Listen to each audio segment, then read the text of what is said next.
নমস্কার, আমি doctor Naren Pandey, allergy asthma সেন্টারের পক্ষ থেকে।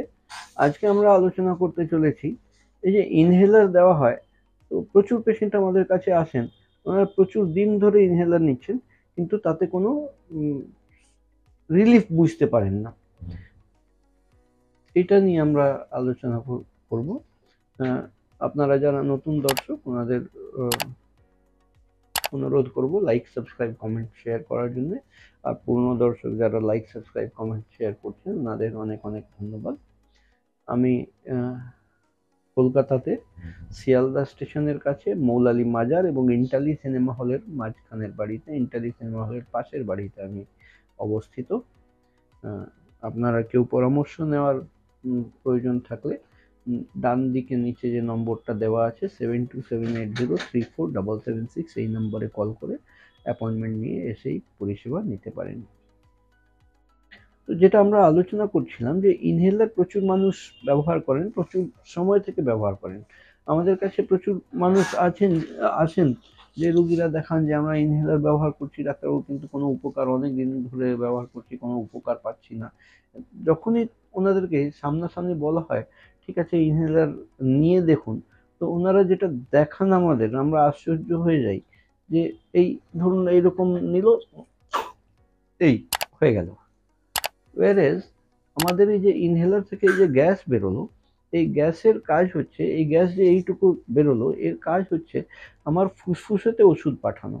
ইনহেলার দেখে অনেক মানুষ ভয় পেয়ে যান যে আমার এত খারাপ বিষয় নয় যে আমাকে ইনহেলার দিয়ে দিয়েছে, বা ইনহেলার নিলে আর কোনো ওষুধ কাজ করবে না, বা অনেকের মানসিকতা থাকে যে ইনহেলার এটা লাস্ট রিসর্ট, এরপরে আর কিছু পথ নেই। এগুলো কিন্তু কোনোটাই বাস্তব নয়।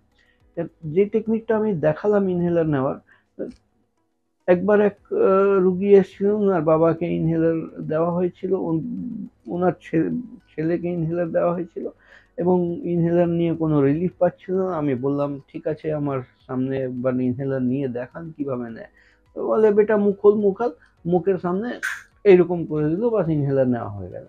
এবার বিষয়বস্তুটা হচ্ছে যে আগুন জ্বলছে এখানে আর জল ছিটা দিচ্ছি আমি এখানে, কোনোদিন আগুন কি নিভবে? যেখানে আগুন আছে ঠিক সেখানে আমাকে জল দিতে হবে, তাহলে আগুনটা মিটিয়ে দেওয়া যায়। ঠিক সেরকমই আমাদের ইনফ্ল্যামেশনটা হচ্ছে লাঙের মধ্যে ইচিং হচ্ছে, সেই ওষুধ আমার ডাইরেক্টলি লাঙে পৌঁছানোর দরকার। সেটা আমি না দিয়ে আমি বাইরে থেকে, উপর থেকে, দূর থেকে জল ছিটা দিচ্ছি, তো সেই আগুন তো নিভবে না। এবার যারা এই কষ্টগুলো পান, ওনাদের যখন ট্রিগারিং ফ্যাক্টর এফেক্ট করে, তখন সিমটমস বাড়ে, সে নিঃশ্বাসের কষ্ট হোক বা কাশি হোক বা বুকে চাপ হোক, এই সমস্ত উপসর্গগুলো বাড়ে। তো তখন ওনারা এই ভুলভাবে ইনহেলারটা নেন। এই ভুলভাবে ইনহেলার নেওয়ার ক্ষেত্রে কি হয়, ওনারা অপেক্ষা করে যে না ইনহেলার নিয়েছি এবার রিলিফ হবে। এবার একটা ট্রিগার ফ্যাক্টরের তো একটা মেয়াদ আছে, একটা সীমা আছে। সে ট্রিগার হলো ভোর 5টার সময়, সে কষ্ট দিতে চালু করলো 6টা, 6:30, 7টার সময়। তারপরে আস্তে আস্তে আপনি যখন এনভায়রনমেন্টে যে ট্রিগার ফ্যাক্টরটা আছে সেটা যখন তার অ্যাবন্ডেন্সটা কমবে, তখন ন্যাচারালি আপনার আস্তে আস্তে ভেতর থেকে কম হতে আরম্ভ হবে। ঠিক সেরকমই এই ভুলভাবে ইনহেলার নিয়ে মানুষ অপেক্ষা করেন যে আমি রিলিফ পাবো। তো তার যে ইন্ধন সোর্স আছে, যে সোর্স, যে ট্রিগারিং ফ্যাক্টর, সেটার মেয়াদ যখন শেষ হয় 2-3 ঘন্টা পরে, তখন আর রিলিফ পান, তখন ওরা ভাবেন যে ইনহেলার থেকে আমি রিলিফটা পেয়েছি।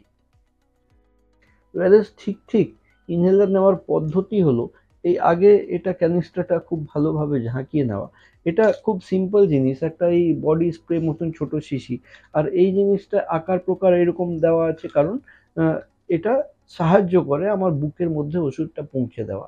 অর্থাৎ আমার এইটা খুব ভালোভাবে জাঁকিয়ে নেওয়া, পুরো নিঃশ্বাস বাইরে ফেলে দেওয়া, পুরো বাইরে ফেলে দেওয়া হলো, মুখে দেওয়া হলো ঝাঁকানোর পরে। এই চোখটা উপরে তাকাতে হবে। চোখটা উপরে কেন তাকাতে হবে? কারণ আমাদের শ্বাসনালীটা এরকম, আর বুকের মধ্যে আমাকে পাঠাতে হবে ওষুধটা, সেই জন্য চোখটা যখন আমরা উপরে দেবো, ন্যাচারালি মুখটা উপরে থাকবে, তো এই straight line of the respiratory tract হয়ে যাবে। তো খুব ইজিলি ইনহেলড মেডিকেশনটা আমার জায়গা অবধি পৌঁছাতে পারবে। এটা ঝাঁকিয়ে নেওয়া, নিঃশ্বাস বাইরে ছাড়া, পুরো খালি করে দেওয়া বুক, মুখের মধ্যে নিয়ে উপর দিয়ে যে স্প্রে হলো তার সাথে সাথে জোরে নিঃশ্বাস ভিতরে টানতে হবে, নিঃশ্বাস বন্ধ করে রাখতে হবে, 10 গুনতে হবে মনে মনে, নাক দিয়ে ছাড়তে হবে। এর মানে কি হলো, এই যে ইনহেলড মেডিকেশনটা আমরা ইনহেল করলাম, ভেতরে বুকে গেল ওষুধটা, যে 100% যে ফায়ারটা হয়েছে, আর এই নিঃশ্বাস টানাটাই ফায়ারিং এর সাথে সাথে সিঙ্ক্রোনাইজেশন হতে হবে। এই যখনই ফায়ার করা হলো তার সাথে সাথে জোর নিঃশ্বাস টানতে হবে, যাতে আমার নিঃশ্বাসের সাথে ওষুধটা ফুসফুসের মধ্যে ভেতরে চলে যায়, 1 নম্বর। আর 2 নম্বর, এইটা ভেতরে যে আমরা এই যে ফায়ার করি, এই ইনহেলার ফায়ার হলে 100% যে ফায়ার হলো তার অ্যাবাউট 8 to 12% আমাদের অ্যাবজর্ব হয়, বাকিটা আবার আমাদের যে নিঃশ্বাস আমরা ছাড়ছি তার সাথে ফেরত চলে আসে। আর যেহেতু এটা রেসপিরেটরি ট্র্যাক্টের প্রবলেম, এই নাক থেকে নিয়ে ফুসফুস অব্দি রেসপিরেটরি ট্র্যাক্ট বলা হয়, তো যখন ফিরছে তখন যে ওয়েস্ট প্রোডাক্ট আছে যে ফিরে গিয়ে বাইরে অ্যাটমসফিয়ারে মিলিয়ে যাবে, সেই জিনিসটা যদি আমি নাক দিয়ে ছাড়ি তাহলে আমার নাককে ব্রাশিং করতে করতে করতে আসবে, তাহলে তার ওই ওয়েস্ট প্রোডাক্ট থেকেও আমরা কিছুটা বেনিফিট পেতে পারি। অনেক মানুষ আবার ওই দুপাফ করে দুবেলা নিতে বলা হয়, তো সেই জন্য মুখে নিয়ে একসাথে দুটো স্প্রে মারেন। দুটো স্প্রে কখনোই মারবেন না, একটা স্প্রে মারবেন, তার 1-2-3 মিনিট অপেক্ষা করে তারপরে আরেকটা স্প্রে নিয়ে নেবেন। Let the first drug settle inside the lung and then give the another spray. এটা হচ্ছে সঠিক পদ্ধতি। আপনারা যারা ইনহেলার নিতে ভুল করছেন তাদের অনুরোধ করব যাতে এই সঠিক পদ্ধতিতে ইনহেলার নিন, যাতে ইনহেলারের ওষুধটা সঠিক জায়গায় পৌঁছে গিয়ে আপনার অগ্নিটা নিভাতে পারে। আজকের মতন এখানেই শেষ করলাম। আপনারা ভালো থাকুন, সুস্থ থাকুন, খুশি থাকুন। যদি লাইক সাবস্ক্রাইব না করে থাকেন একটু লাইক সাবস্ক্রাইব করে যাবেন। আমি doctor Naren Pandey, allergy asthma সেন্টারের পক্ষ থেকে।